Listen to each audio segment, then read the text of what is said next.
John Grant from konkona ojja kugulirwa naye tutandise n'omugezi ekyali ntandikwa luno tulengera omufere bano abakubi b'obusimu atula mu nfo ali ku ssimu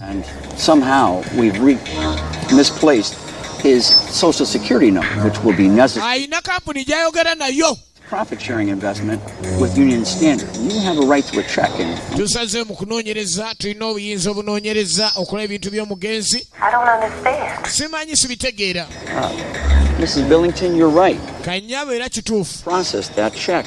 I'm looking at the wrong paper. What I see here, you're processing a check mubiwandiiko mu kyeke as a gift to you. Kulaba gwe tukuwadde emitwalo 10 egya dola ng'ekirabo osootuwa sente zaffe zetugambye emitwalo 9 tuwe koodi yetuweereza sente ezo ku ssimu mufere alina kampuni gy'abadde abba mu ssimu abadde amukalubiriza n'amugamba tukizudde nga gweofunyeko emitwalo 10 oli nakkiriza n'amuwa koodi ezo n'azibba kati anonyale na mugezi mufere gwe tuliko adda mu moroka mugagga Christian Munozi Donoso. He be wearing, Mr. Gray. Don't worry. Know him when you see him. Mr. Oyina gwono na ku kisaawe nti ayambadde ate ate weeraliikirira bw'onaamulaba ojja mutegeera yayina bannegu nga badiringa nabo omuntu atuma ku kisaawe ndi genda ono n'omuntu tiyayambadde ate andi gw'ojja mulaba ojja mutegeera akolagana na bannegu ono mufere konimaani ate nga byomera. Don't worry about it. Afera buli nsonda. Tell you what. I have 2 checks. Deposit their check in the Coliseum safe. Abeera ne check entuufu n'enfu yakubulira eno ntuufu eno nfu kati omugezi we yali yazze ng'amukwasanizo sente genda nazo endala nze nzisigaze. Great. To the bathroom by my office upstairs. Great. Eno nno eriko n'abajjukirwa kuba zitambulira mu True Story. 5 minutes. Saabafere n'abako ne wayingira mu biyoga bya buyonjo wabula nga musajja amukwasisa briefcase endala najja n'eneemu omugaga miliyoni y'omufere yasalawo agendeko mu buyonjo yeekengera teri mubbi ayagala mubba waba ava kuula aba atya okukuulwa ayina ebikola byonna ekyali ntandikwa Diamond Ruff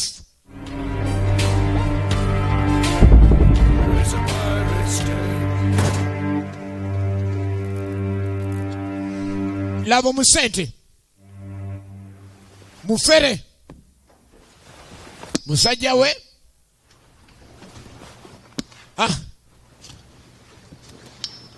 atereza. Very impressive collection, Mr. Reels. Kino ekifo kirungi nnyo okuŋŋaanyirizaawo. Very impressive indeed. Mr. Reels. Omufere. Spanish word for doblon is double.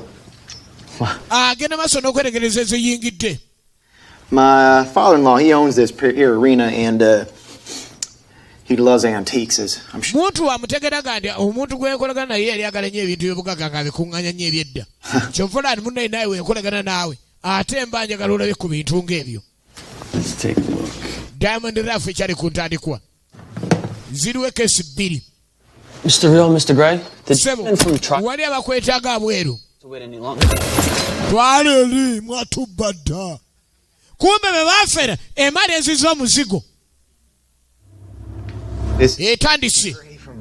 Great entertainment. Mr. Farrelly. Akalevu akabanja amubuuzaako agano mukwata mu ngalo.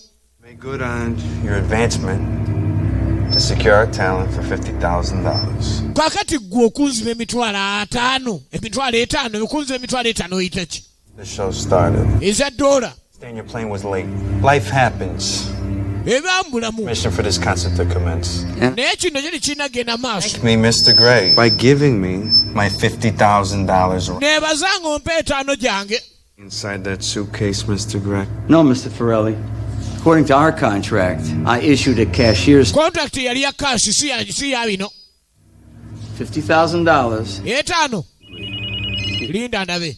Naye esimu nevuga. What's up, girl? Kiki muwala atunyooma. It's okay. Tumubanja atumanyira nabaleese kutuula bontwe alagira basajja be. Let me call you back on that. kale kangire jabaterereza kandabenga eriyambawo ayina sente agala kudduka mufere. Okay. Leero nze ngamba togenda kantwale zino nzijeko 5 gyange. $5 for talent of ours, that's only worth 75. It's already pissed on you. Boys, I want you to escort him outside. Waliwo yakuliddemu olukwe Business. ne tutegeera engeri gyeweekwekamu. Take care of it. Mumukoleko oyo singa aleeta olugezigezi. Real sharp, man. I like that. Ekyo nkyagadde tonkanze nnyo naye nkyagadde ontiisizaamu akatini naye si nnyo naakabaviiramu akaninda. Tomorrow night. Omufere n'atema bamugyeko sente bano bagenda mukolako ng'obiyinza bulagira. I gotta use the bathroom. Linda amala okozesa ku binaabiro ku biyigo katono nnyo mu nninda awo. Now that we understand, Kati oli atutte 5 mu briefcase gy'alabiddwako. I've had enough. Open the safe or I'm gonna open your skull. Bikula safe oba si kyo ngenda kubikula akawanga. Kyekyo ekirala ekiriyo. Njagala okulaba cheeke omuntu yateereddeko sente meka. Bano ba TriStar be babanja era ino bawa mu cheeke kali asose ne bamuwambako sente kali bagala be ku cheeke sente ddala kweziri ezaateekeddwako gye yabadde abawandiikidde. TriStar Entertainment mbawe $0 yababbye yoyo mufere. Kumbe Bradra Kuku sinoba 212 on 1 omuddugavu omugezi is back. aze mu bulamu bwe mufere muddugavu supa bagenda okubikula nga sente zerizinomane ye gyalina mulimu sente eye gyagenze naye erimu sente bali tebafunye sente ng'azijja mu sutikesi ng'asooka ateekako kabalasi ye eraga ni mwakolera gwe kyali mukona abatunda we nzijjako ddo ngateekayo kapato nkono negendereza gwe kyali jawo n'ennugu gwe teeka yeswaga ekyali ntandikwa nga tuliwo obulenzi naki kati ntandise gwe alazeewa ebintu birwagenda neruwa lira kabeera nabe kaera mulimu kabalasi yakozesa ono nagagga naggwa dda gwe mwana vuga siina nnugu yonna bali be balina ennooba nze nteka ku kava baleke ku besi twerye nawo gwe kyali wange bw'ogambye bosi siri bosi kokuula ng'eggali agiragira eveewo bagiyise Diamond Rafu Salongo Jingo katandika butandisi eno y'obulenzi Blade International Airport gye twolekedde ebeera America. Diamond Rafu ye firimu omufere omugezi Bradra Kuku sinoba ulira omubali. My first race 21 years ago. Mwana mulenzi alina kyajjukira emyaka 21 egiyise. Happiness. Baalina essanyu. Happiness is money. Essanyu lye ssente. Any situation. Wofuna ssente kyoyagala kyonna kijja. Close. Kati akuzaali mu ssente ebyomere wulira bw'olaba wuliriza tunulire. My name is Diamond. I live in one of the hottest buildings in Hartford that overlooks the insurance capital of the world. Y'omu ku bagaga abalina capital singa mu nsi nga mufere ye. Take the elevator to the 32nd floor. Eyalinga alinnye ensozi okutuuka gy'alaga butikitiki abaasuuse wasula. Laba wasula. The game has been good to me, so much that I own this building. Kimwewunyisa okubadde ekizimbe kike. Satisfaction. Naye ng'akola mu bubbizu bino. Another day, another dollar. See, I know my money. I made a lot of dead presidents. Yagamba okubeera ng'alina ssente ze kimulaga ndi ate kiviiriddeko okufa abantu bangi nnyo ababadde abanene. If you want something bad enough, go after it obsessively. Bw'oba yagala ekintu okubeera ng'okifuna mu nsi olina okugenda ku ekyo ky'ola ekikuyamba. Yalengera bannaddiini Reverend Trek put perpetual motion in his arms. Fill him full. I remember doing that when I was 8. I entered the contest. Omubbi yalaba ekigambo ne kimuyingira. Oh Lord. Naye ng'ajjukira nti mu buto And slippery steps of death yabulirira ku bantu right beneath my feet. era ku ssomero eriwo amaanyi nnyo. And peace for the great getting up morning. Amen.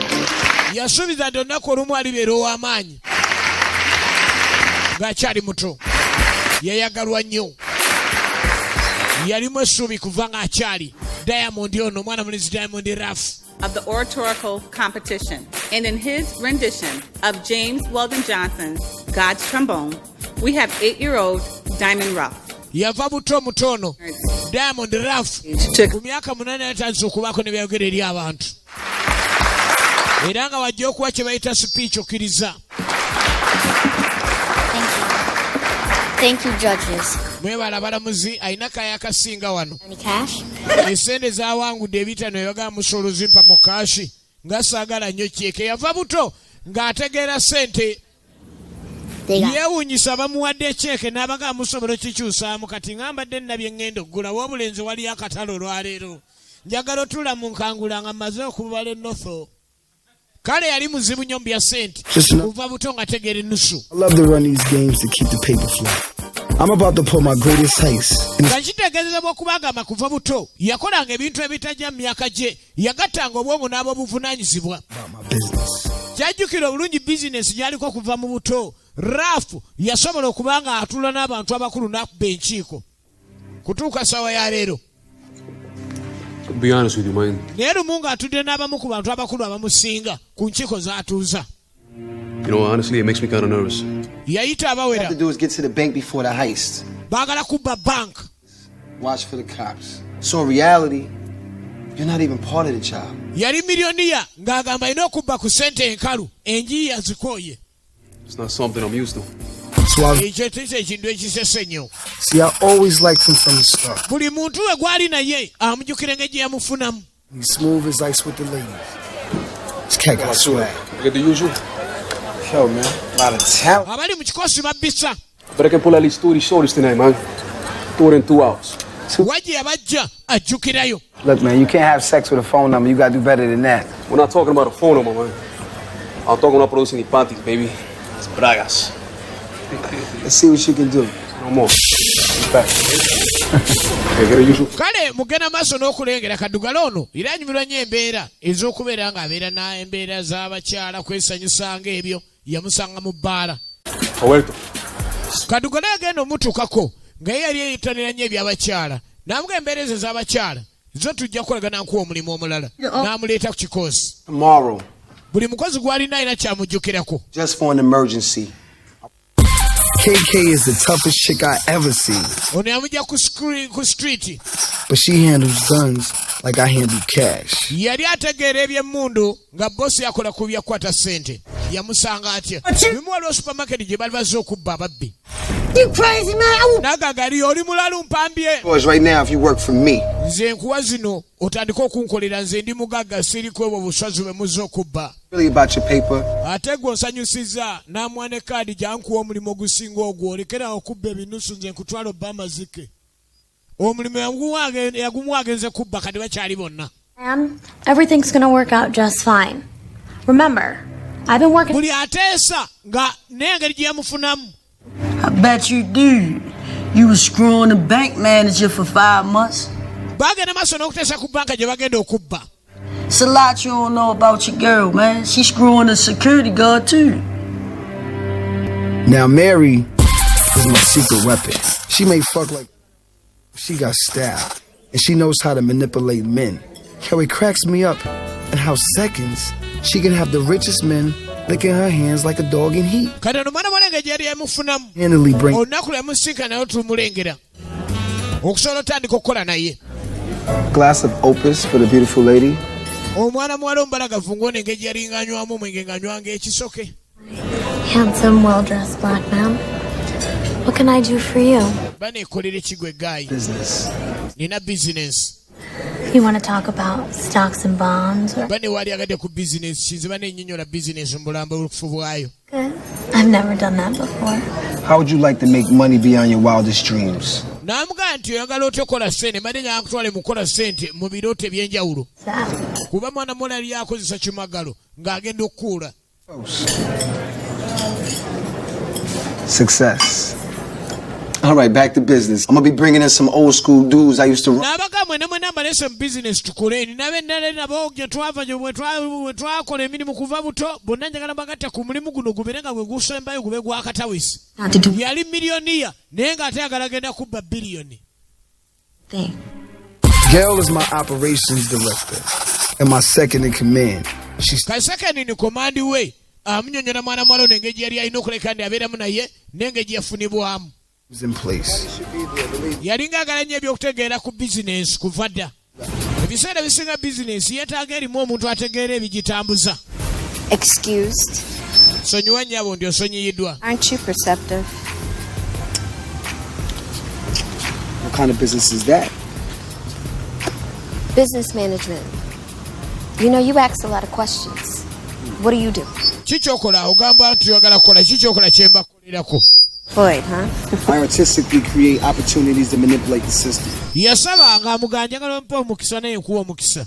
Ombalire ebintu byange byenkola ate naawe obenga oyongera okufuna ku nsasulayo. How do I know you pay me? N'amanya nti ono nansasula. Let me tell you what I do. Kankole byenkola. I do and organize huge businesses.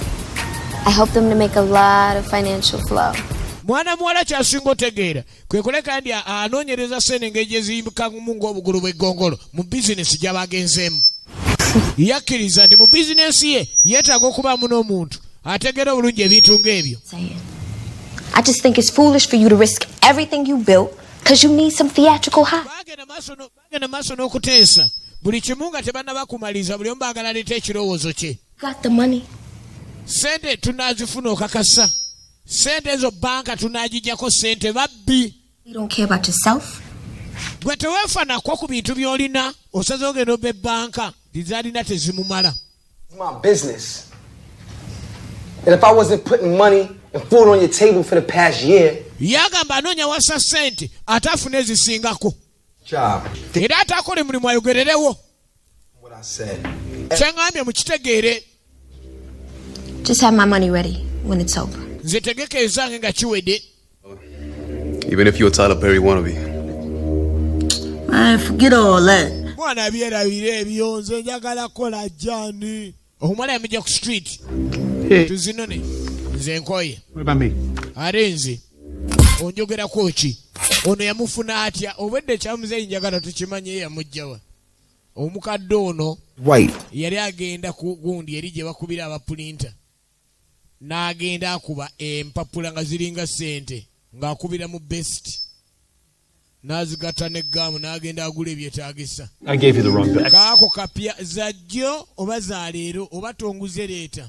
Omukyala ne kamala okubira poliisi. See, we have a problem here. Bayita manager tulina obuzibu wano. Mugambye azimpe waba tegeera zaddi nti andi zino okubira poliisi yeyawulawo bazajjo nedda ziba zange tezibakwatako bajja oba leero poliisi zizze poliisi mpita poliisi. This is a chuchupuli by the way. Then okiganira nawe oba muchupuzi kimpe ndi nedda poliisi yesalawo. Trying to pass that. This is illegal, that was sir. like Kino tekigendera ku mateeka nandi kimpe ekize gye nkijje nedda muzeeyi tukuloopa. Today, look. Ono ayingirirawo. Fraud protection and everything today was a test. Badde mugezesa ono tulina firimu ze tuzannya muzeeyi mbadde mugezesa azannyewo bulungi ffe tuli bazannyi ba firimu n'amutaasa tekina mutawanira akapapula tukazannyisa firimu oke maneja jjaye embwa teekayo kapa nti oke ntaddeyo zike ng'amuwonya muzeeyi abadde era adduka gwe batazinkudaaso odduka Diamond. bamputa Diamond Gorodi omuleseewo ngamba ki? Hey, which way you headed? West side. I'll give you a ride. Nvuga eno onamperekera yabaabawo bwerabika okola ki nsasula n'amuwa ezisooka mukakasa nti alina entuufu ez'okusituliti emmanga eri ku gundi zirabika bulala n'entuufu ziwunya kawowo kalala ziri ziba ziwunya n'ebiyinki bino simanyi magenta. Hey, you like rap music? N'amunoza ku ntuufu nga zo zeziwunya langi ya magenta. Okay. Robert. Robert. I can be able to use you. Nakujja wala kati saagala obe muwabuzi njagala obe mukozi. Now you know color has nothing to do with this. Mary's white. The only color I love is green. Kala jenja green. Me here. Wano? Just to waste my time. I mean, we could. No, nabisera byange gye yamujja wala. I want to talk to you privately after the meeting. Ya twogereko naye mu buntu. Why don't you tell people right now? Kitobulira abantu kati. I mean, I have nothing. Nze ni muntu mukulu sina kyenfiirwa. Okay. You want to put it on the table? Okyakumeza. Let's talk about your lack of common sense. Twogere ku ky'obuntu. I have a lack. Kyamagezi amazaale. Titogalina. Wife lawyer came here today. Walemu okubamu ak'obuntu. How was your employer? Okukozesa nakujjawa. She's been asking a lot of questions. Oli abadde ambuuza ebibuuzo bingi omuwala. You know about my Jaguar and my new house. Tamanyi kimanyi lwaki nvuga Jaguar lwaki nnina enju empya? And now she's starting to ask about where I work. Kati ambuuza gye nkola, kati akimanyi tukola ffenna tubba. Kati mugambe nti ndi zubino. Takimanyi nti ndi zubi. But this is your problem. Bino bizibu byo tobiyingiza mu kyenkutuma. It's not even my type of chick. You know what I'm saying? Young millionaire. Usual. Diamond. You know, I got you a lot of money. Sente nyingi zekoledde. Weakest link. Kale zinzigyeko. Kati nkugobye. I think you need to separate. Katwawukane ndabe nkya bwe nnaagwa. Separate. Twawukane. This is really stupid. Bino bya kisiru. What separation means. First you separate a little bit at a time, and then all of a sudden... Abantu mwawukana mu bwangu ne muddingana nze nabikola ebyokunnimba n'ompita enkya. I've had enough of this. Ha! White boy, you heard what... Bwana naawe katukuli onfe muleke. All right. Muleke. I'm out of here. Nze ngensi. There's some serious issues, man. Oyo n'agaana. I need to start doing psychological background checks on people. But yo, tomorrow is the big day. Baasalawo nti enkya kye eky'amaanyi. Right? Mukitegede? All right, this meeting is over. Njaga kino kiggwe. N'alangira olutalo olupya. Twagala ssente enkalu tukoyeza okuyiiza ku nneeti. Which is being transported to the bank under the banner of Northeast Promotions. Baali balina okuleka ne bagenda mu ntegeka entuufu. Baleke boolekera ekintu nga tewali agamba. So I can put it on the web. I show it to all my homies in the hood. Era buli omu alina ennyambala gye yambalangamu okwolekera kye bagenda okukola. All right, Diamond. We're ready to roll. You all set in there? Yeah. They're pulling us in right now. All right. Muli beetegefu nti yatuyingirawo kati. Mary's with the bank. Kati omugezi we yasigala ku byempuliziganya. In the bank. So yagenda kubba bank. And Suave. Balina ategeera ebyempuliziganya byonna. Bayingira bali mu swaga bali swagalifiki. Nono bank erudde 1792 etegeeza abantu bagyesiga era abantu bagirambuza bulungi nnyo. And they decided to build the state's first bank. And if you look up here, mulimu bannabyamizannyo bye balambuza. Omwana agenda okulenga ekiki kiri. What's that? Kyekyo. Muzeeyi yalengera mbalasi kumbe wansi omuwala alengedde mubbi. Does anyone know the legend of the giant Trojan horse? Banyonyola Trojan horse kumbe omuwala alabye ekirala. Laba omubbi. Laba omubbi. Atunulanga akapapula akakadde. Ayagala kapya. Atunuleko nga kapya. Tunulira. Alright. It's time to make this happen. Let's make history. Mubakole history. Easy story. Baze kubba. Bavayo bulambalamba. This is a Aleka center aluwa tuze kubba. Aleka center aluwa temutubuzabuza. Baine mundu. Omukazi alabala poliisi. Bagenda okuba bano okuka wansi. Nga poliisi bagudduwako. Bagitegeezeza ababbi bazze. Bayodde babayola. Baagala kasi. Baagala cash. Mulimu bannabyamizannyo. Lengera enninya. Might remember the story. Microphone kwa bbira. Kyabwe ebitakano ate mutekano entono mujja kungwako saagala binusu. Omwana omukubaana balenzi ng'asalawo ateeka akantu kano live kagende mu maaso mu bantu omulembe gwa .com oguzanyisa. Is this real? Wait. Gagenda gakwakuba ekikwatako. Ogenda okwetegereza eri bekikwatako bongedde otegeera. Omuwala ategerezawo nti nina kyentegedde kirekani waliwo okulabula. Bali banga abayo byokwerinda bategedde. Tunuulira ekintu. Tunuulira ekintu. Okay, Diamond. Stop right there. Tell KK to come up from the vault. Are you crazy? What are you saying our names for? Get out of here! No, I'm taking over this operation. Waliwo naafunye okwekyanga mu ndeerimba operation agyetise. Kiki ekivuze? Diamond, what's going on in there? Kyegenda maaso. Bakwata n'omwana adda balikoddi nga bagenze naye. Bakutumye n'ekuula. Yeah, what happened? The police were not supposed to be there! I don't know. Poliisi obadde tenda kubeera no nekimanyi nesitegedde abadde abakola ku byokukyanga empapula.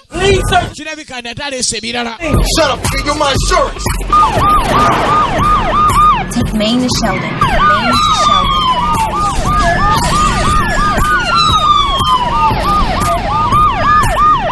tugenda maaso poliisi nge basimbako yagenda maaso nobalegiragirako omukyale gye babakwata naye banenga poliisi eremeddeko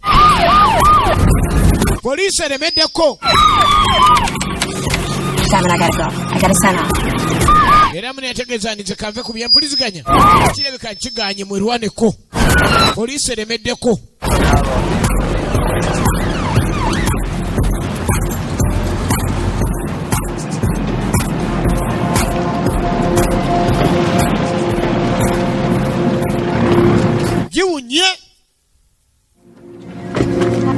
giwunye balesezi mukalakasa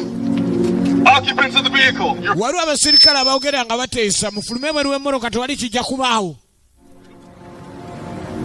giwunye laba emiwunyo mubabbi emaali eziza omuzigo zesikiriza sigenda mukomera siddayo nakavayo wiiki 2 omukazi aganye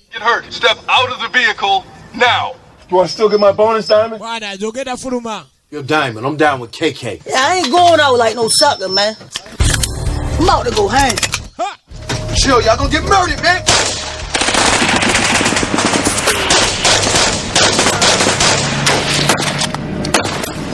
Abasooka ne babozaamu. Bafulumye bayina emmundu. Kid, look, man. Everything is gonna be all right? Trust me. Kidi gwe bawambye yamutegeeza n'esiga. That's all right with you. Why are you asking me what's in the bag? Mazabene, amugate tubako nche tukura. Gwe kitobuuza kye kiri mu nsawo. Tusoka tule kye tuzaako. Emali ezizo omuzigo. Milioni abadde akulira okubba. Emali ezizo omuzigo. We're gonna be the hostages. Mazabene, ky'omanya kiri kimu. Tugenda fuuka abasibe. Diamond ng'asooka asekula Mazabene. Oluvannyuma ennyo bagenda. Bana abasajja batuuse bali munda byakali naminyiramu ne bavaayo munna abasajja bali babatadde abali munda abakyamu ono ye bamunywerezaawo ambulance weri emu ogenda kugezaako tukuyambe Mazabene ne bamutwala mbuye abadde muwambe dakika 2 baba tebaguddewo tugenda babukubi abakoze kino Do not hurt any of the hostages. Let the hostages go. Mubaleke bagende tuteese namwe kumba omu ku babanda. Omu ku basirikale yali alina 3 ono omwana agenda okulengera 3 eno. Nga 3 eno alina kyagijjukira.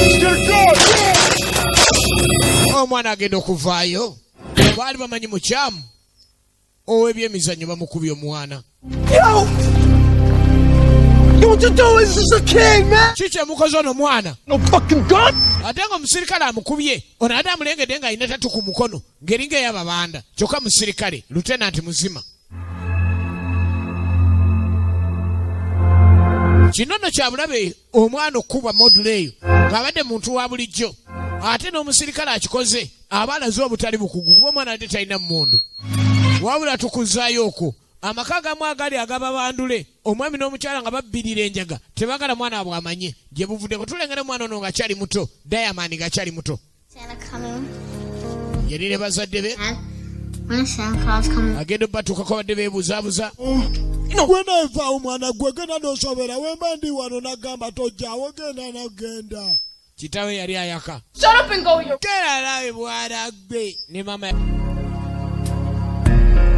babadde beesimba nnugu wabula abakyalinawo ennooma ne beeyongera okwewa ennugu bamugoba omusajja atu tulengera ng'akyali muto Diamond Lafu ng'akyali muto oluvannyuma ennyo abazeeyi baali bakyali okukyesala n'abaaba bayingirira nga kuba kuliko alina 3 ku mukono nga gye twalengedde n'omusirikale omwami yasooka okkubwa ekyasi Mukyala n'alajana. Bano baali mu bazungu abaali bavumirira abaddugavu nga tebabangala mu nsi yaabwe. Mufulume eweeru nina kye ngenda osooka okukola.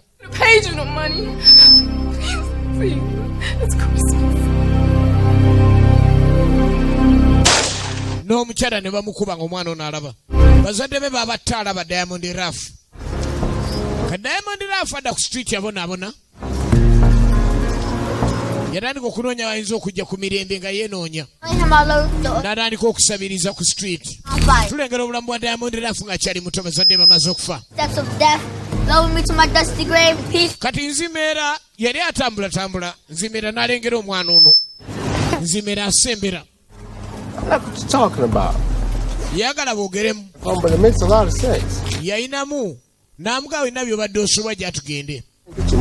Nzimeera amujjukiza teweerabiranga ssente z'obanga okulembeza ng'aliwo ekipya ekize.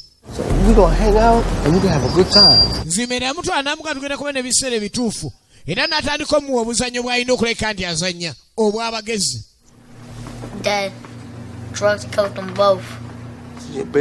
Yazuula nga omwana ono alina ebirowoozo obwo obuzannyo omuntu waakazannya n'asigala nga tategera omanya aba takyayize. Era ababuzanya abasinga baba balina obuwongo obw'ekika ekyenjawulo buseetinga ebirowoozo by'omuntu. Then I think about the 5 words that my mother taught me. What 5 words? And this too shall pass. Kale yagenda mu maaso n'okwongera okugumya omwana ono amuga bino byonna by'okoze obikoze naye nina akalala kenjagala okuwa akapya. If you want to make it in the game, you got to play the game. You got to convince people that your product is a must have. I'm going to teach you a few valuable things. That's what. Lesson 1. Lesson esooka. You got to look the part. Tokkirizanga bantu kuba na ssente nga gwe tolina. Nzimeera yatendeka Diamond ng'obwangu bw'alina kukwata mu nsawo businga gwateeka mu nsawo. Nzimeera nayonoona Diamond. Nzimeera n'amanyi afunye omukozi. Nzimeera tekoma ku ekyo. Discovered that the art of hustle was the trick of the trade. The secret of life was confidence. Mwana mulenzaga nti ekyama ky'obulamu kiri nti olina okumanya nti gwe kennyini olina okuba ow'omugaso. Yatandika okuba omugaso nga kyali muto n'atandika okutuula n'abagagga nga bamwebuuzaako. Yali miliyoniya kuva nga muto. Strategy. If you want to beat life, you have to believe in yourself. Ng'oyagala obulamu okuba obwakabi olina okwekkiririzaamu. Yekkiririzaamu nti kyakola akisobola. N'asobola okuba nti agaggawala. Tudda mu nsiike mbono baamuleeta awatali nsonga yeetaaga buyambi.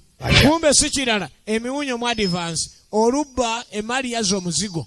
Business. If you have a weak link in your organization, get rid of it immediately. Alina kyayongera okugamba mwana mulenzi ono ti okuddukanya bizinesi yo bulungi woba olina woolaba weesanyaladde ako katereeze mangu nnyo kayinza okuleetera obuzibu kuba emu ku byamuleetera okulemererwa naye kwe kuba ndi atandika okukola emirimu ng'ate abamu tafundikira nabo bulungi. Little do they know during the trial I was running game. Yali tawabulwa nga ye yayogera kati akazannyo gye kafundikira kamutwala mu kkomera era Diamond Rafu n'aleka ne obulamu bwe bwalabika ne bwolekedde ekkomera. Was Kendall Sharif. He was a high school All-American athlete. Kino nno tekyagenda na bwakubba bwokka ogw'okubba tegwagenda gwokka. Omwana oli yattibwa Amerika yonna kyenkana yagenda maaso ng'evunaana omusajja ono ogenda okubba banka ate n'atta n'omuntu nga alipoota eyavaayo yali yerekeranga bulambulukufu nti nno ye yali yatta. My only creative outlet in here. That's Ralph the instructor. He's alright. Eno kukomera gye yadda baali bayikuŋŋaanyamu ne bateekayo obuzanyozanyo bwe bazannya kale waliwo omuzannyo gwe baagala okuzannya wabula baguteesako nga gukyagenda maaso n'otegekebwa. But people were laughing at us and it wasn't a comedy. Bayisiŋŋanya bawanyisiŋŋanya ebirowoozo. Believability of our work. Ne director w'omuzannyo. But the characters, they weren't believable. I mean, these guys. Byotaddewo bizibu byakukkiriza teekawo ekintu nga kikkirizibwa nti gye kiri ky'ozannye.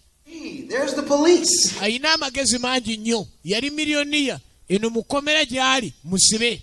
Relate to the characters. We studied this at the university. I forget what the exact technique is called. The technique is called keeping it real. Director yamulemerako ng'alaba nti omuntu ono amagezi g'aleeta mangi ate ebiseera ebisinga abakungu tebabyagala. Or better yet, maybe direct it. You want me to direct the play? Onjagala omuzannyo ngu directing? See what happens. Tulage ky'olina. N'asituka. Kuva buto yamanya alina okukkiririza mu kyakola. Impress them all. Yatandika obba amagezi aganyumisa omuzannyo era batandika okubuguumirira nga waabaawo bakkiriza. Smoking illegal substances.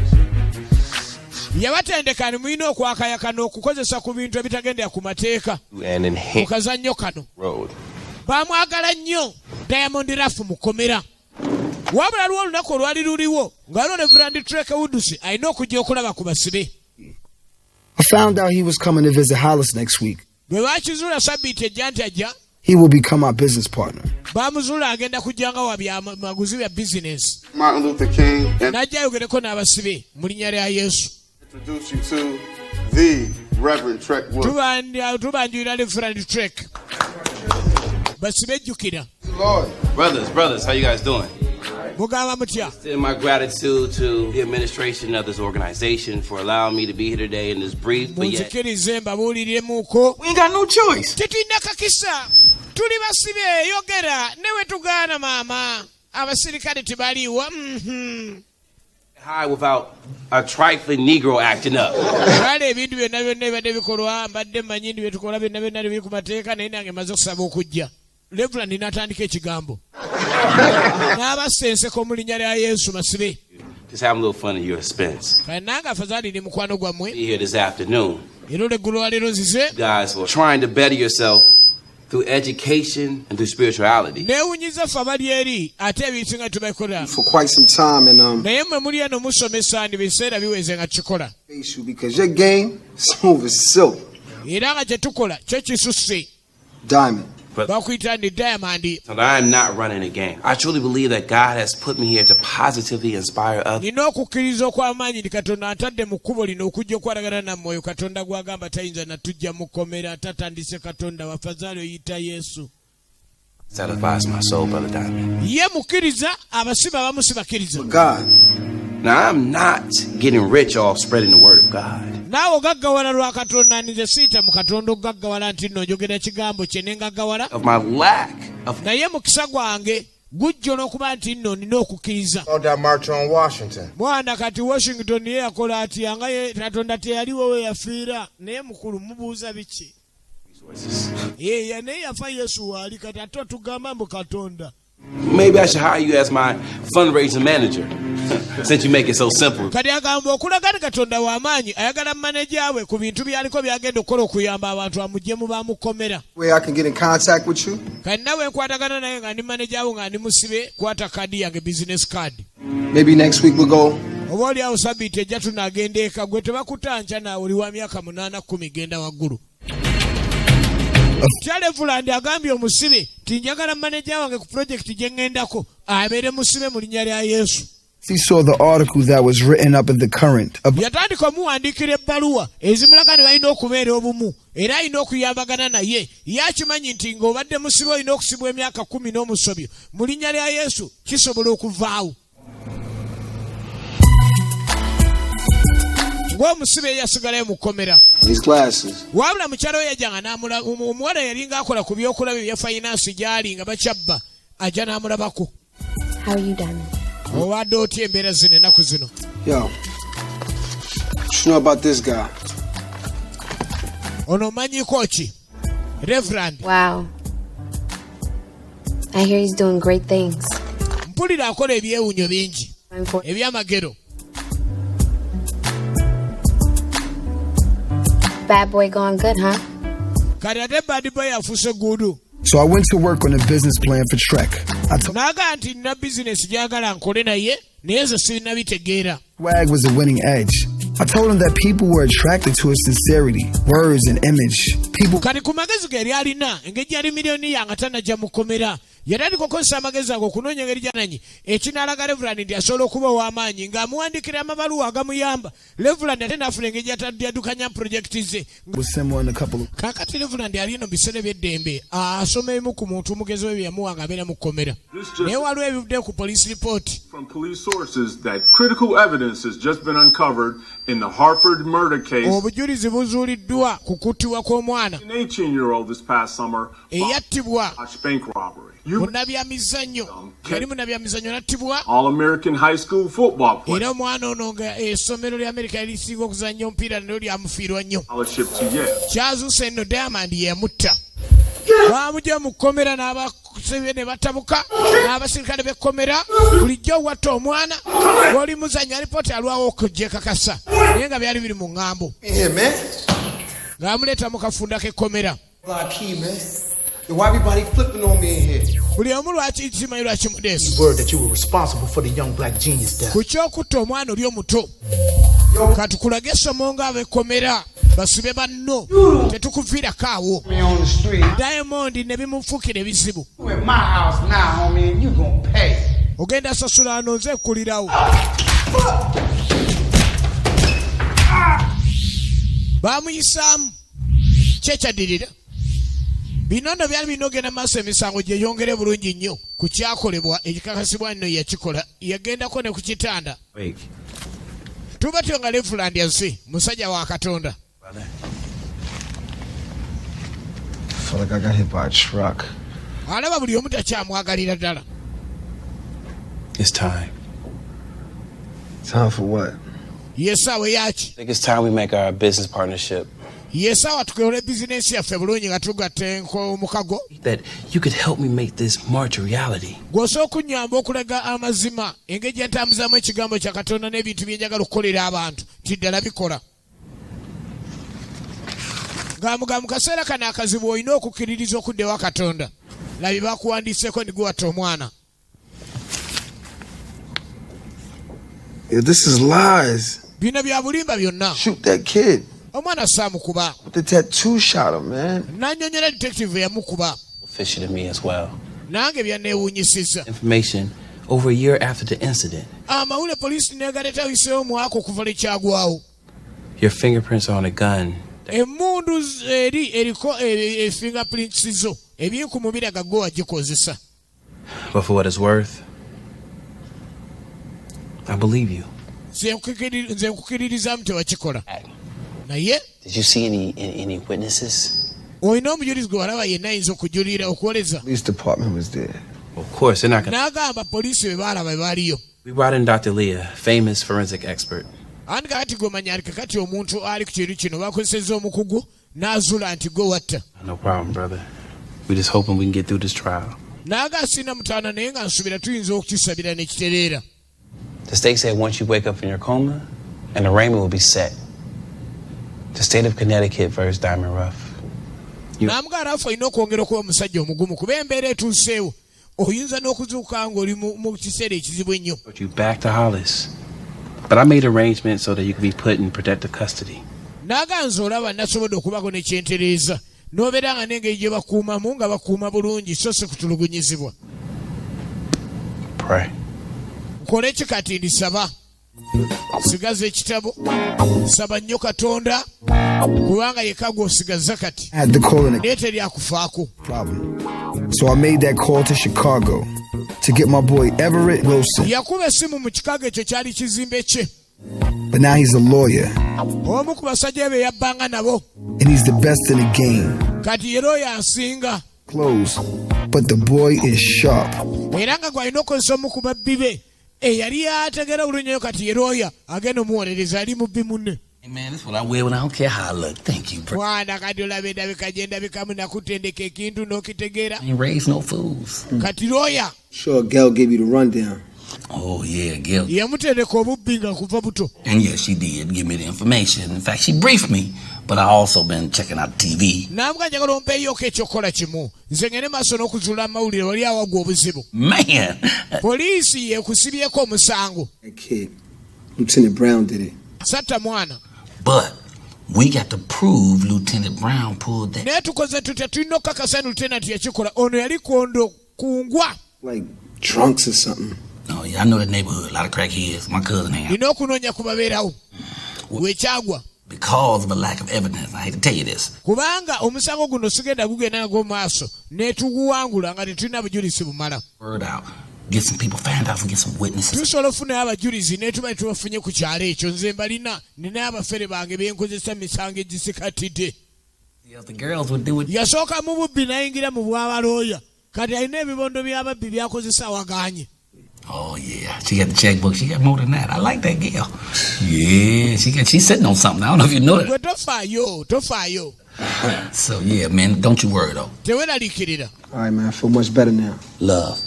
In session. Tunda mu kooti. You didn't dismiss your current lawyer too. Kukyokutta omwana ne lawyer toyina. Tazze. Attorney Wilson. Oh, I'm sorry. Pass. Mr. Ruff is going to have to represent himself. Atuse yajareti. Police stopped me. They thought I was a pimp. And I have no idea why. Omulamuzi atamanyi lwaki azereti. Don't worry about it. Ye kanso we. No. Yasooka mu bayayi n'agenda mu balooya. So he's always got a plan. Laba gwaleese. What was up with the grandma that he brought in? But as Truck would say, kati mukyala nkunyumulu gwe baleese abeere ku musango guno mujulizi bwana wange ogamba otya. Well, I lives in Hartford over on Adams Street. Okumbuuza gy'abeera nayogerayo. Savannah, Georgia. Weguli from the south? Awasemba Maserengeta. Chatham County. Wendi omusaza eryo. Yes, that's right. Weguli muzzukulu. Would it be correct for me to say with you being brought up in the south and all? Kiba kituufu we mba ngamba ndi wakulira mambuko ba Maserengeta kuba wonna wammwe. But I ain't God. Naaga nange nze nina amazima naye siri Katonda sinze wa mazima ennyo. Like when the Jehovah Witness come to your door and they want to know somebody home. Yalina Katonda naye muntu. Sneaks over to the door and I tell him I ain't home. Anyume naye ng'omuntu omukulu. Kumbe lawyer wa poliisi awo yalengera. Well, now, why are you here? Banyume lwaki oli wano? Because see that ad in the paper about that boy that got shot. Naga yawulidde mu byamawulire ebiriwo omwana yakubwa. I'm out of nowhere. Nti baagala kwoleka yakikola agende.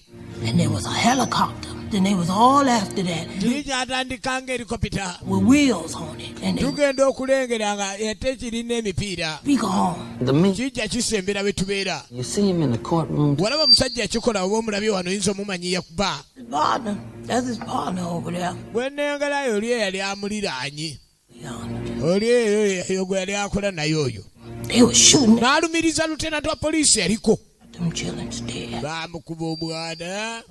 They had to be hostages because era kale waaliwo ababbi abo baali bagira nga abali ne batoloka mu mmotoka. Omwana n'ava nga talina kyakulwanyiza. That's when that boy got out. Bwe yafulumira awo. And he came out and I heard that other one that they had over there. He told yavaayo kale ne bamukuba ne lugayiba ddala amateeka bagakwata batya. over there in that gray suit. Kati kizza eri poliisi. That boy. That's the man you saw pull the trigger? Oyo omusajja gwe olaba asika emmandu zo. Told you what I saw. Kugambye kye ddalaba akigambye. For this witness. Balumiriza omu ku bapoliisi abaaliwo ate yakuba yennyini nga ate omukyalo n'aga nti yali aliraanye omukubi tubalina. Omujulizi wenna kyeyogera ku mujulizi ono lawyer poliisi n'avayo kanswa poliisi. Good morning, ma'am. Wazze otya maama? Kulabikira nti nasuze bubi. Nasuze bulungi. Would you say your mind is not as sharp as it used to be? Ogambye amaaso go tegakyalinga luli n'endowooza. I don't see as well. I don't remember things. Siraba bulungi era sijjukira bintu bulungi. The heart kitta obujulizi oba busigalawo.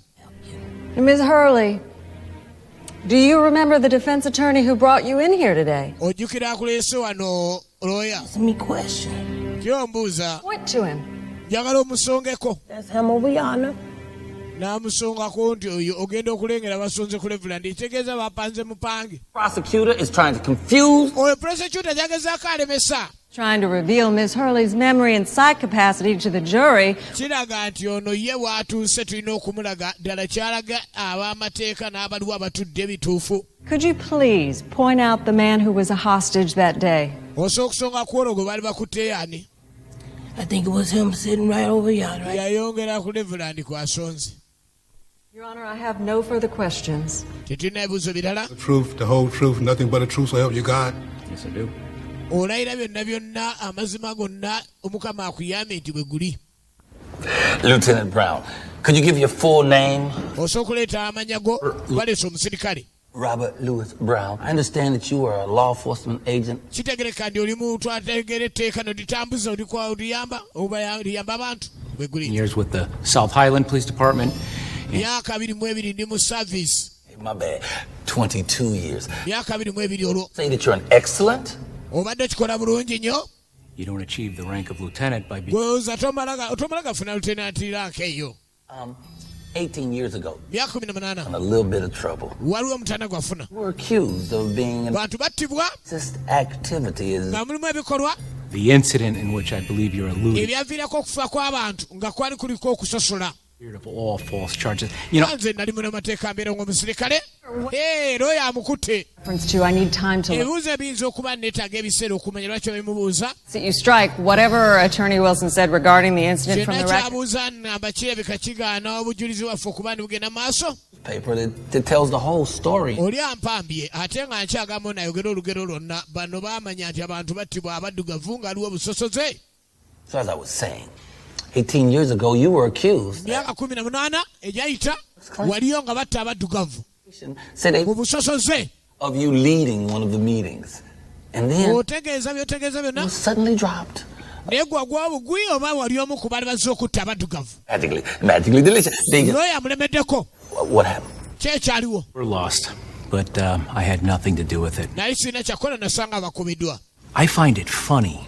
kirala kisesa. Fact that you left out of your little soliloquy there. ovudde mu kasiyawo anansi okwogera olulimi olubi omusirikale. Work on the Klan, and that's why I was at the rally.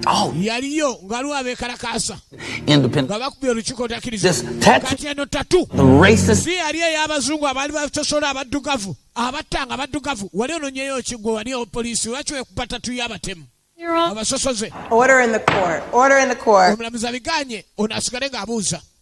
Killing the people. watta abantu Trying to do it again. era ogezaako kiddamu lwolaba omuddugavu onyiiga. On Kendall Sharif. werwaneko. That low-life scumbag akatalina bulamu akategera. Shot the kid. gwatta akaana omwana. Shot my mother and my father. nota ne mamange ne tatangoloza saakulaba nga ndi muto. salaba tatu eyo. Father right in my house. wajja mu nju yaffe. It's Christmas. maama n'akwegayira nga osse taata omuleke n'olaga ne feesi yonna nakulaba weegana ki. Order in the court. Order in this court. oda mu kooti. Will come to the light. sebo erwane kuwatta kuvanga baana muto n'omutira abazadde. nabanno More questions for this. sirina ebibuuzo birala ku ono tanzitira wano otta baddugavu.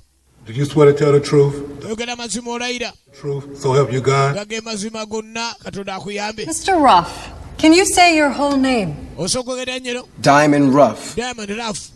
I don't have a middle name. sirina diddala. How did you acquire the name Diamond Ruff? Is it erinnya ngere toliraba ndyaliba ery'obutemu ennyo oba ery'ekiyaaye. Attorney Andrews, my mother gave me my name. maama nge yalimpa. Said when I was born I was gifted. era yangamba nazaalibwa nina ebirabo nali wa bitone. She said I was advanced for my age. But she mu myaka gyange nti nali nina ebyebifuna bingi nga te ndi muto nga ndi bitone byereere. when I grow up I'll be a victim of the ghetto. n'agamba nti nno we nnaakula nga tewali kaseene nja kusigala nga ndi wa ghetto. I'll be a diamond in the rough. wabula nja kubeera kyabugagga ekitayogerwako nga Diamond. or intellect? feeza. Average, above average, or highly above average? I have knowledge itself, so I would say extremely above average. kwegamba ye yagenda maaso n'okulaga embeera zonna ti ye yali alina okuleka nti atuukiriza okusinziira ku linnya mama eryamuwa. Ruff, I say without reservation, your work is brilliant. wabula omulimu gwo oli mugezi. yagamba mama yamugamba nti embeera gyojja okubamu oyinza okuba omusiru naye te n'obeera mu mbeera ennungi.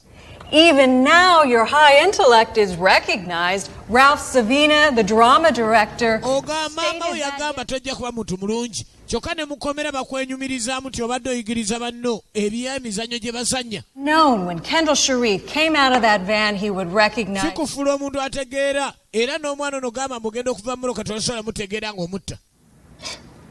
I know what you're doing. manyi kyoliko. Pretty slick. byakasiya. But your game ain't working. kazannyo kokozannya. Lieutenant Brown shot Kendall Sharif. oli munamu eyamukuba oyo. May I approach the witness, Your Honor? omujulizi mbeeko ne kyemwongera. visita yakuba yeeyo. Mr. Ruff, mukulu Ruff. is this weapon familiar? kino ekyokula nsonyi nga kimanyi. I saw it the day Kendall Sharif was killed. nakiraba olunaku omwana lwe yattibwa. Louder so the jury can hear you. yogera I nnyo saw it the bawulire. day Kendall Sharif was killed. All over it. And the bullet that shot Kendall Sharif came from this gun. The coroner... I don't care what with the evidence.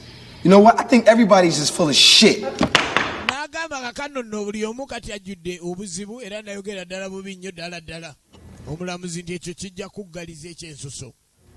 Why don't you plead guilty and make it easier? Attorney Andrews is tripping, and she's badgering the witness. He's all... Further questions, Your Honor. On this witness. Absolutely.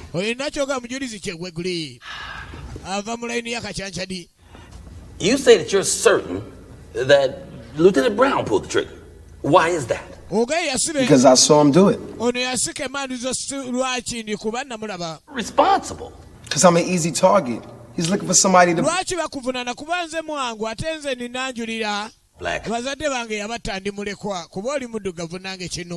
Know what you're talking about. That I am guilty of attempted robbery of Hartford Savings and Loan. Leader of our group, KK, decided to kill. But I didn't shoot Kendall Sharif. I saw it with my own eyes. Third, the witness is attempting to turn falsehood into fact based on... Merely giving his opinion. You may continue.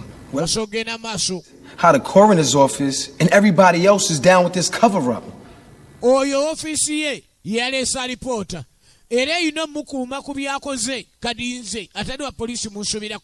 That gun, if I had on a white bodysuit and gloves.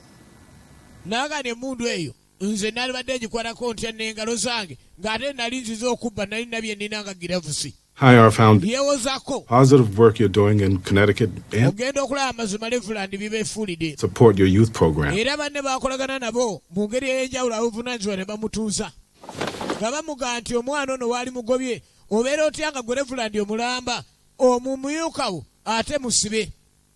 To be a part of a program that we're funding. To find another coordinator. I can't lose him because of his work and his help. And he's the one that created this great business model for the march.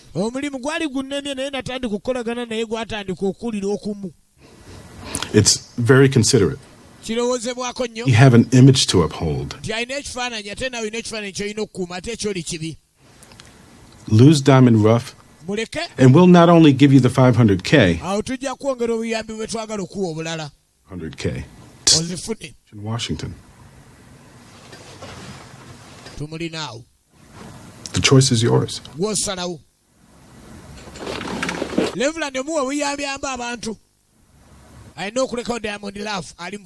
You did what? You didn't take the money? That doesn't make any sense.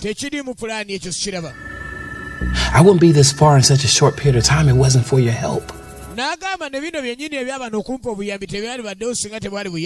a check? That's not right. Money doesn't control me, Brother Diamond. God does.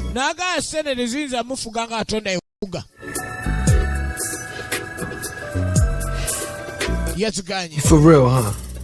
If it's real. He's bigger than any check that can be written. Blessings. I truly serve a mighty God.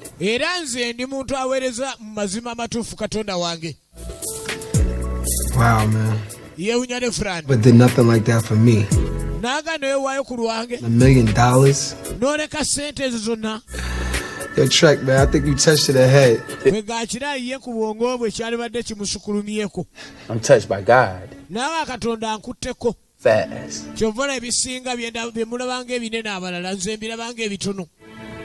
Well, tell him to open up these doors first.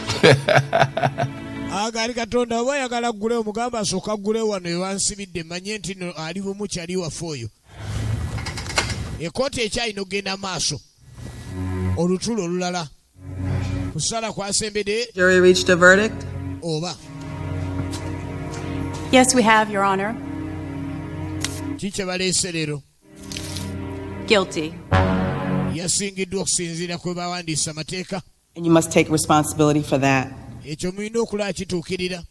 The state of Connecticut sentences you to life in prison without parole. Mayisa awatali kusonyiyibwa. Omulamuzi n'akoona ekiyondo. Omwana mulenzi agenze ku mayisa. Ebisooka okujjira ng'emitaana gikujjidde. Ekujjukira okuva mu buto. Nakuzibwa ntya. Nali ntya ne bazadde bange. Mom, this was fun. Lumu yaliko ne nnyina. Bagenze bayingiddeyo eri ku by'abayindi.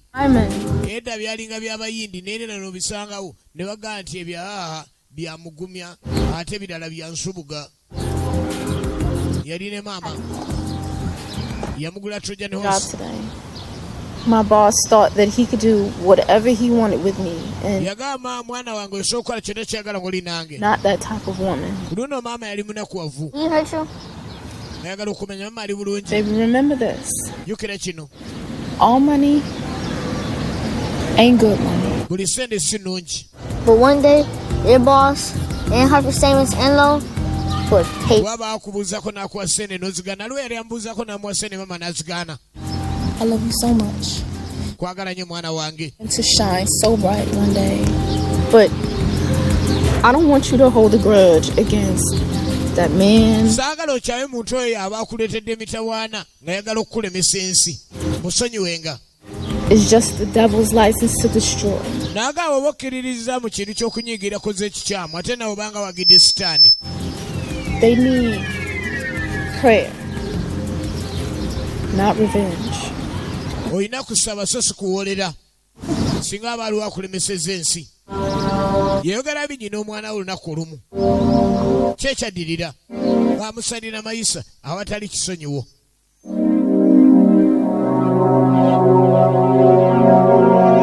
Agenda maaso n'okubeera mu kkomera obulamu bwe bwonna bwonna alina kubeera mu kkomera. Reverand yagezaako. Mukwano gwe Roya n'agezaako. Kalina okuba obufaananyi obwefaananyiriza emagombe sitaani akukulugusa akutwala. Ngenda bwe bufaananyi bwakuba. Tudda ku by'okulya mu kkomera. Head over there for a little bit. Vaawo ntulemu akadakiika ne weeyagala ssaawa nkukuba kanveewo nze atakkuba gw'otula nkuba. My man Diamond. Be bamu ku bebeeranga nabo mu kkomera bebeeranga nabo mu mizannyo egy'okukkomera. Shit's horrible. But what if I told you you had an opportunity to get some real food? Baazula oluvannyuma ennyabo mu kkomera ebintu bino engeri gye byali bitambula naye nga tebakyali kyakkola. He's no way official. And this whole drama team bullshit that they got going. Bino ebintu ebigenda maaso byogero ebyekisiru nga bongera okwonoona ogenda obeeredde nga ovudde mu nsingo oli mukyamu. Kimuluma. Nobody escaping. Si buli abeera mu kkomera nti aba yasingibwa. Naye okusinziira ku nsinga bwetambula abamu babayunga, abamu mikwano gyo, abamu abatali. Facility, the kiddies and the governor and all them people, right? What if I told you I got some guys right now, we gonna take the wadanga gambye eti waliwo abagenda otuyamba. As guards with a little nice. Katonda wo gwe weesiga akuyambe bulungi nga tutolose. So what the hell I got to do with me? Kayinza binkwatirako wa? Come on. Magezi go. Right, everybody knows that. Buli omu akimanyi. What I need you to do is I need you to take a look at my plan. I need wona plani yange y'okutoloka. Find the loopholes, if any. I need you to make gisomemu nabo beerimu obutulituli obuyinza oggyonoona kye njagala. Opportunity for you to come with us. Era nesalawo ojje naffe. Let me think about it, man. I'll meet you at the library. Nze ndakoowa syagala eyo njagala kati kulinda lunaku lwange lwakufa nkoyo okuwuzuuma. Naamugandi ku ekyo kansoke nkwesonyiwa olabika guli wakufiira wano. Kale yali alina okuleka nti agenda maaso ne byalina okukola naye eddiini ne gyemuyingira nnyo. That no one else could decipher. Yalina amagezi mu kkomera ge batamanyi. Yagenda ku ssimu n'asobola ogikyankalanya ng'asomye ebitabo biri ebyaliko empandiika eyasooka eya hieroglyphs. Yakozesa n'azuula koodi y'essimu eno gye bakozesa okubira obwereere. Upon the stage. Ng'eno ab'emizannyo bazannya ku wali abasibe. Baleeta abakungu mu gavumenti n'alaba emizannyo gino. Sibiddwa mpulira n'omutima gutenguse mpulira agenda afa. Okay, kazannyo kalungi nnyo ako kasita tafa nga tebannaba musalira. Bavangayo abagenda ne babawozesa. Abala ne babeerayo nga babasalidde ogw'okufa emisango mingi nnyo. How'd you guys feel about today? Good. That was a great. Kati babavuga okuva badde bagezesereza emizannyo gyabwe. Next week we'll start doing some Shakespeare. Naye ng'alina akasimu ke yakubye gye buvuddeko awo nayogerako n'abantu be mu bubba. Be or not to be. That was funny. Bali mu basibe abatasuubira kuddako ka abasinga be bali nabo b'ensango gya Naggomola. Waliwo abatakkiriza. Omubaya waffe talina kubeera mukomera. Era ne tulengera ezimu ku mmoloka ze. Yali alina ebidduka, yali alina ebizimbe, yali nagagga. Waliwo lidda bwe bali bamuyita keeke. Bali nga bagenda okubba. Mwana diruweri. Kumbe ekikosi kye bakwatagana ekyo abitegeera bulungi ebikosi ebyo naye tayagala kulaga bbala lyalimu. What's going on, Charlie? What's going on, Blaine? I don't know. Bakyakanenyiza ekkubo kumbe avuga. Move, Charlie. Erisi pisito ye atunulanga pisito. Omulaba atunulanga pisito.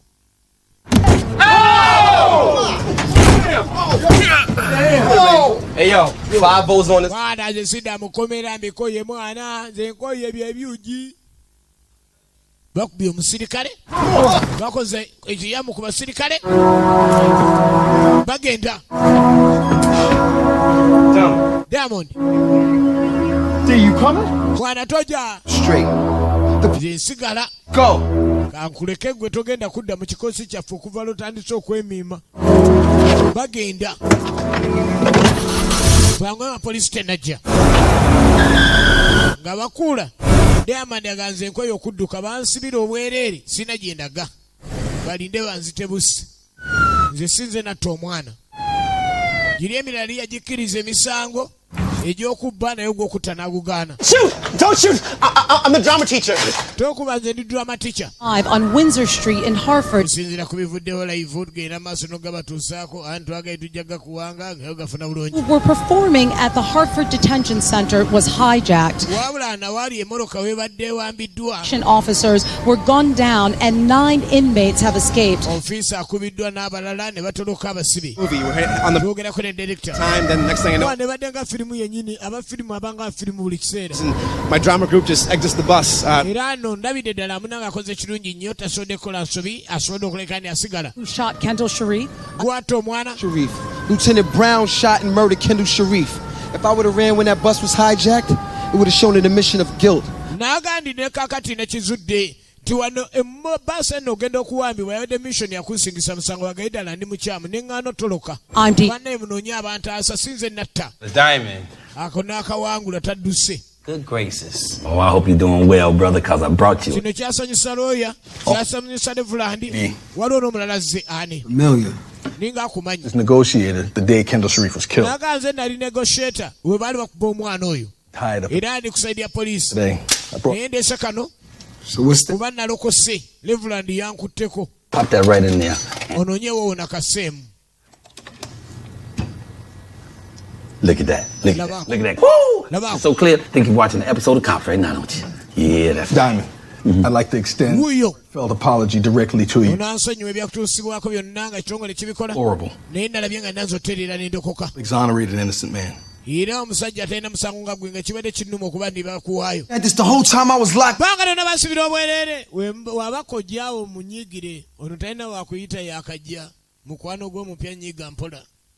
We got to sell this to all. Lawyer tukatunde. Tukatunde kumikutu banange bajja gula WhatsApp bajja katwala. That little document right there. Yeah, ngalo yawo mbulira ze nfunako. You get to keep the pen. And what is this? Kiki kino. You can give me my share. Bo mugabo gwange nkoze tuwangudde mwatu sagala lawyer ya hihe. I pay you to market this video. Sigenda kusasula. When I could put it online for free. Nange ngenda katekako bakalabire bwerere buli mukutu. Omusirikale atta omuntu. Poliisi omusango neegusa ku muntu wa bulijjo. God be the glory. Era yasanyuka nnyo Reverend okuba nti omwana ono tasabye ssente ku kintu ekyo. Fired your way out of some money, man. We could have went shopping.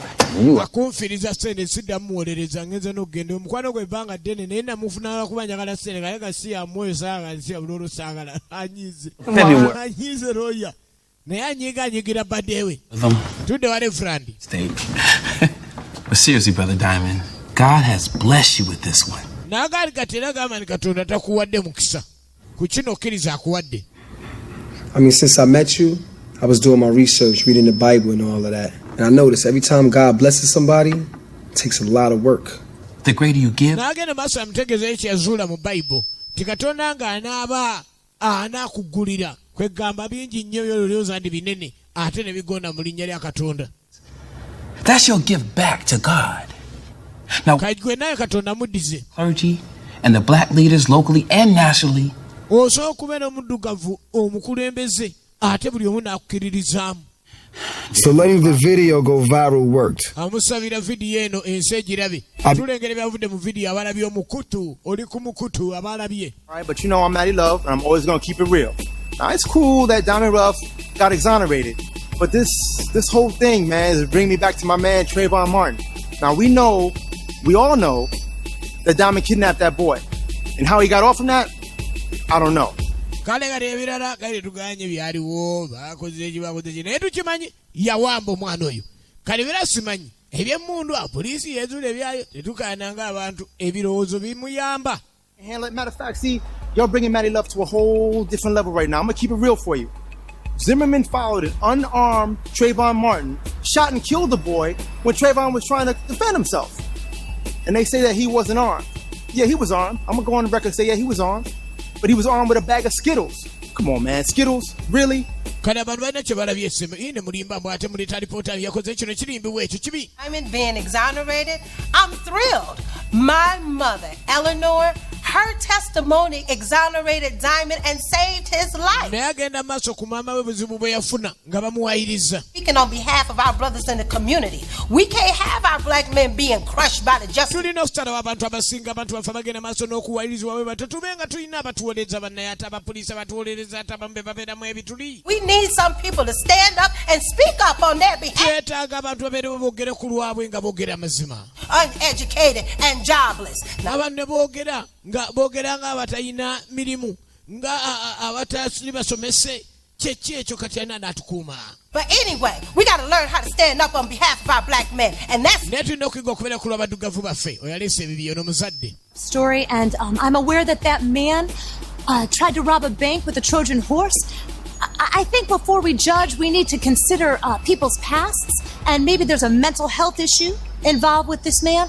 I think in the world all over, there's more mental health issues than are being considered and taken care of. So I think that that he needs to be evaluated on that. Omuzadde agadde kyaliwo ekiri omuntu era ntumutunuulira gye nvuddewo ntulabe kigenda mu maaso nga twawulira byuli. Tulabe. I don't really know anything about Diamond Ruff. All I care about is Miami Heat and that they won the championship. Oh, yeah. Ruff and the minister and the kid that got killed or whatever, but they found justice. He was exonerated. So I guess Hartford's not so bad after all. Bayinza okuba bamutta omwana naye nga bali banoonya bwenkanya si kibi we bambobbi babakwata. Buli omu annyonnyodde okusinziira nga bwe kiri. Okusinziira nga bwe kiri buli omu annyonnyola. Diamond Ruff, me and Diamond Ruff go way back. I know Diamond better than anybody in this city. Diamond mumanyi mubbi. Him and all that. But we need to really know why he's robbing the bank. Let's look. Twagala okumanya emiliyoni ate lwaki abba bbanka ffe abaavu tukole ki? Buli omu aleete kikye. I'm not going to put his business on blast, all right? But look at the thing. Aleme twonoona ffe tuli baddugavu tunoonya muwogo ngenze naye yasimanya omwana oba ekidduka kiggude. Gye byaggwera nga buli omu ayogedde bibye. Wabula. The governor wrote me a personal letter telling me that his office would assist me with the fair settlement. Politicians, they're like lawyers. Reverend yagezaako nga wasobola yamwandikiranga amabaluwa nga tamusuulirira yafunanga abayinza okukola ku by'amateeka. Release program. Singa abanga luwali okugondebwa okuwozaamu konna konna. Era Reverend n'akiremerako. Munne ekiseera kyatuuka. Reverend n'asabira ddala omwana ono ne bamuta.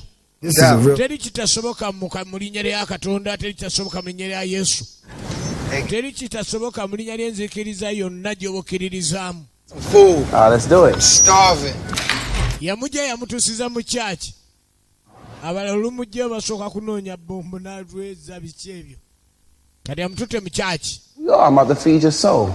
But this ain't just my place. This is God's place too. Kino ekifo si kyange nzekka ne Katonda kwali. Happiness to me is making a lot of money Because money could change any situation. Naga yakimanyi likola sente nnyingi kye kyamutuukako kuba sente zikyusa buli mbeera. Nedda. What about them? The people you take from. Ate b'ozibbako. It's time to give back. Yesa obaddize. It's your moral responsibility. Buvunaanyizibwa bwo. Truly bless you, Diamond. Oyina okikola ekyo. Appreciation. Weenenya ebibi. To give back. You know what? Omanyi mwana. When I start helping you with the kids in this church, then I'll be giving back. Kali wendaaliko kuyamba n'abaana mu kyakya eno temulina kye munziziriza. To do a little bit more praying for him there, Pastor. Kusaba oyina okusabira ebiyise. I'm gonna pray that you want to help these kids, not because you're. Nze ngenda kusaba sisaba oyamba abaana bano kubanga oyina ebizibu. You always kept it real with me, Trek. Amukuumye bulungi ebbanga lyonna. With you. Era amwebaza ku nsonga eyo. Eyali omubbiru ku lwe avuddeyo nga mulokole kuba amugye mukomera Levulandi tya Katonda. Baasalira omuntu ono nti alina okubeerayo mayisa nga tasonyiyiddwa. Omunaddini n'agamba nze nkutte Bayibuli. Tulabe omulamuzi asinga. Eyali omubbi ennyo avuddeyo. Kati obulamu buno tebumanyira luli yalinga bba mugagga nnyo kati avudde mu kkomera ze. Atukidde mu church. Did I hear somebody say lilies? Bali wano bebaza. Love lilies. Asanyuka bagenda otambulako. Akomyewo ku street kwe yakulira. Kumbe zimu ku ntambula za street zituuse ku slow motion. Entambula ezze. Waliwo ababanda ababeera okumpi awo. Ate waliwo ababanda abazze. Naye waliwo abazanyirawo. Ate waliwo ne pastor. Waliwo Levulandi ne mukazi we. Mutaka eri ategera embeera y'ababanda yamanya ekiddako. Era mu kugenda okuba nga ataasa wali okugenda okulengera omwana yakuba akafaananyi abayinza okuleeta obuzibu eri omwana era agenda yabuukira mwana bali nga bakuba babanda bamaze okwesasula abali okumpi bakuba miranga ng'akaana akagwiridde era akaana kasobodde okuba nga kawonye genda okulanga obulamu bwe olwakkirira ati wana mu linnya lya Yesu gerera mu linnya lya Yesu. Yesu oyo yennyini omukkiriza alina engeri gy'amuyita kale mu byamujjira omwana ono kuva nga ali mu buto bwe bazadde be battibwa alaba avuddeyo mu kkomera yakulira mu nnaku mbi nnyo era nga ebyaddira tebyali birungi naye ng'ebyawandiikibwa bigamba nti waliwo omuntu w'obeerera nga wowonya muntu omulala ate oba naawe olina ky'oba okoze eky'amaanyi ekikuleetera okuba nti wowonya mikwano gyo naawe ate oba n'okusasulwa kati nno mu kuwonya ye ate ebye tebyagenda bulungi bwe bulamu bw'ensi bweto Diamond Rafu wegenze